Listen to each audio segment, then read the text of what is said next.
folks, here's who I was talking about. This is Mac Proffitt, and he's the owner and purveyor of Smoky Mountain Wood Carving up at Nogger Knob, Tennessee, and I go up to his shop every chance I get, but not quite enough. And we're going to interview him. Just there's a profile. That'd make a good mug shot.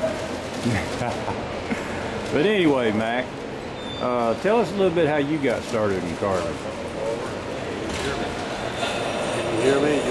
Well, step forward a little bit and I'll zoom back out. Yeah, that'll work better probably. Well, I got started. I was living on an island in South Pacific and started carving.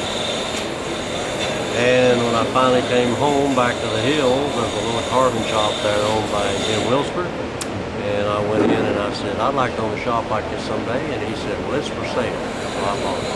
Wow. That's just like it was meant to be. And I was. You really fell into it then, didn't you? I did, because he didn't have it up for sale before that. He said he'd been thinking about it, but he hadn't put it up for sale, so I came along with the right time. And me and I agonizing over it for a while, and finally my wife said, it's just money, so we bought it. Cool.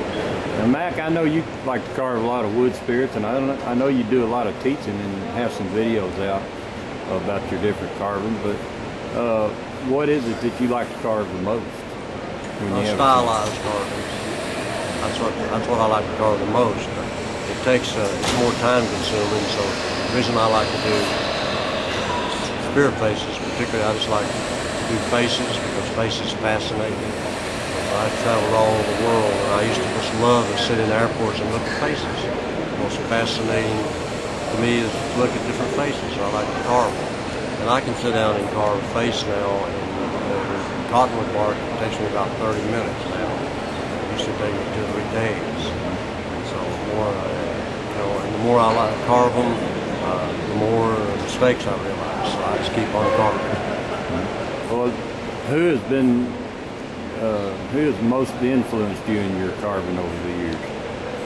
Oh, I don't know if I could pick out a single person. There's people like Harold Inlow, Felix Clare, Paul Wolf, Gary Phelan, Helen Gibson.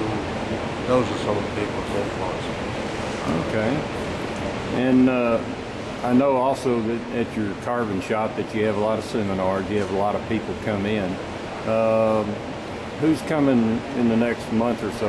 Okay, well, Vic Hood, Keith Dalton, Pete LeClaire, Helen Gibson, Gary Phelan, Larry Nowell, myself, of course, and Jim Wilsford, just to name a few. Man, that's quite a lineup. And people can get a hold of Mac by going on online and typing in Smoky Mountain Wood Carvers.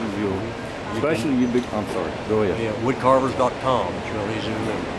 Especially you beginners. Mac's got some good articles on there about helping you to learn how to sharpen your tools and several others like that. Well, I have a whole series of articles in the Wood Carving Illustrated magazine. And I've got coming up, finishing now on details. So I do a lot of sharpening. During the last Christmas season, I sharpened over 600 knives. Wow, that's quite a few. And I know Mac is excellent at what he does, folks.